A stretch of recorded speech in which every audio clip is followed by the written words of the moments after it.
Salut à tous, c'est Pank de la chaîne, bienvenue sur cette vidéo qui aujourd'hui va parler coaching, développement personnel et l'orientation que l'on peut la plupart du temps prendre quand on est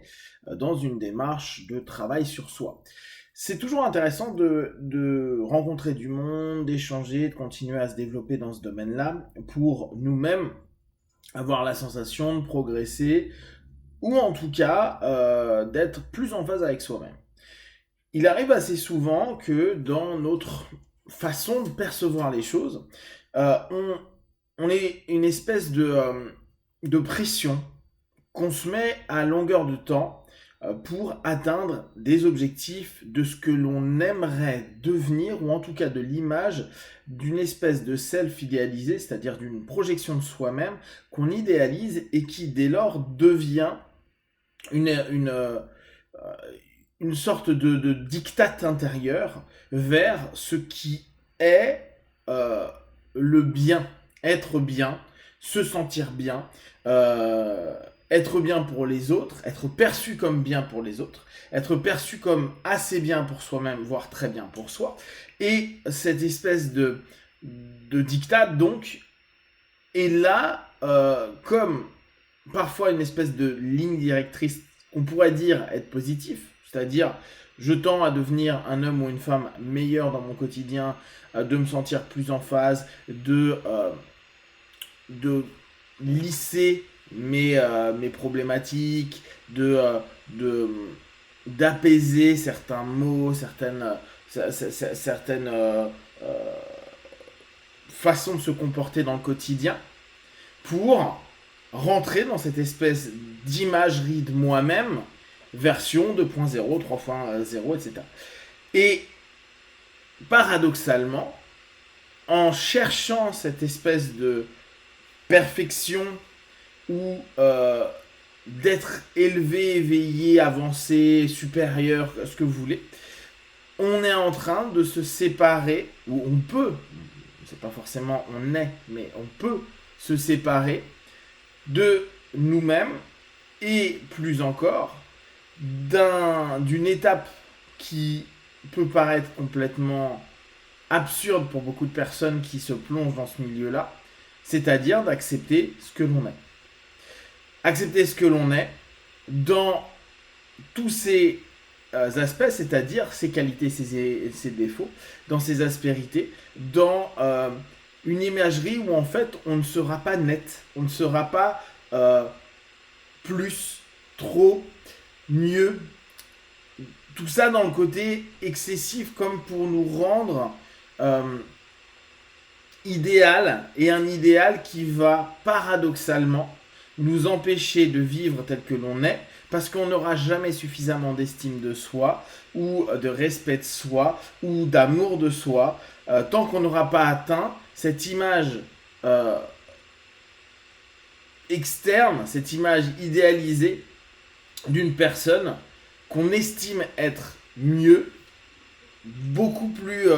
lumineuse, positive, etc., que ce que l'on est maintenant.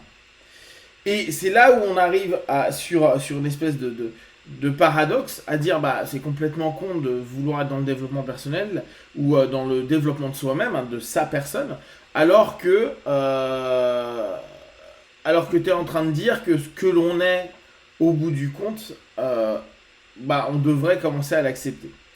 Donc à quoi bon travailler pour être meilleur, mieux, plus, etc., etc., si un des chemins, c'est pas le seul chemin, serait d'éviter d'être dans cette projection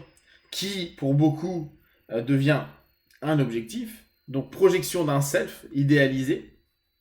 qui devient un objectif de vie, en se disant ouais mais il faut toujours avancer, il faut toujours aller plus loin, il faut toujours évoluer, parce que on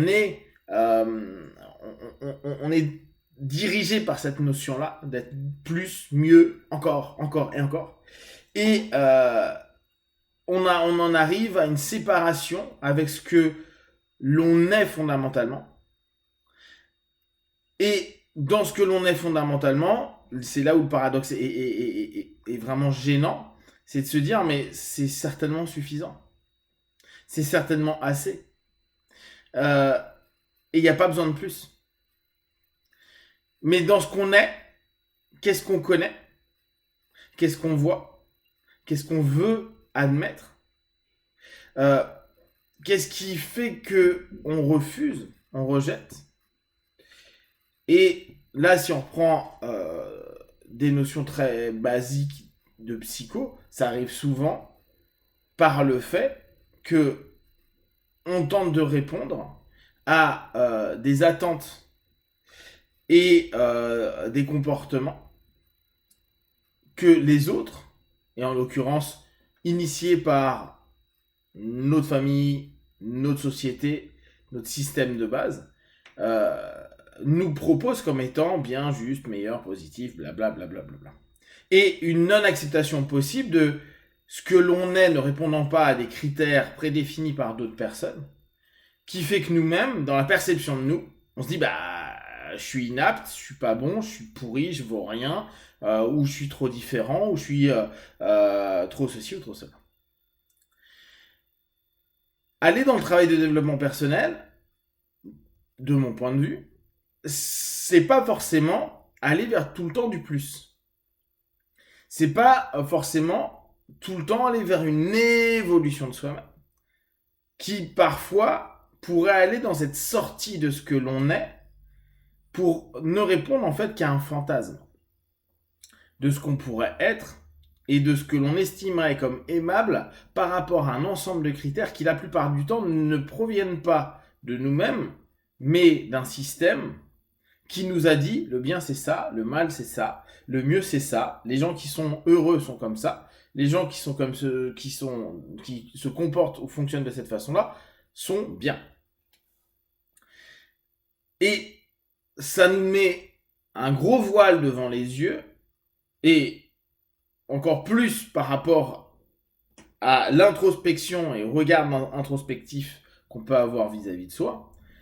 qui nous empêche de voir que même si on a des défauts, même si on a parfois, voire souvent, des comportements de merde, même si on n'est pas parfait, même si il y a des gens qui sont dérangés par l'existence même de notre personne, même si on a 1 million de choses qui pourraient être mieux, ou qui pourraient être mieux. Ce qui est galère, c'est qu'on ne sait pas mieux le quantifier, on ne l'a pas par rapport à quoi, par rapport à qui, par rapport à où. Ça nous empêche d'être dans une plus juste acceptation et capacité de s'aimer soi-même, avec certes des facettes qui ne sont pas les plus glorieuses,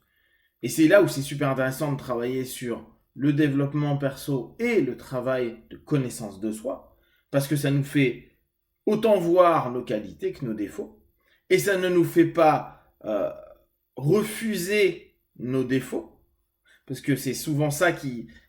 est un peu piquant, c'est je ne veux pas être, ou je ne veux pas me voir dans cette obscurité, dans ces défauts, dans ce truc où je ne suis pas bien, donc je deviens autre chose, et cette autre chose que j'estime être positif ou que la société et le système estiment comme positif, ça va être bien. Mais peut-être que parce que vous avez ces obscurités, ces défauts, etc., vous avez cette saveur, vous avez cette façon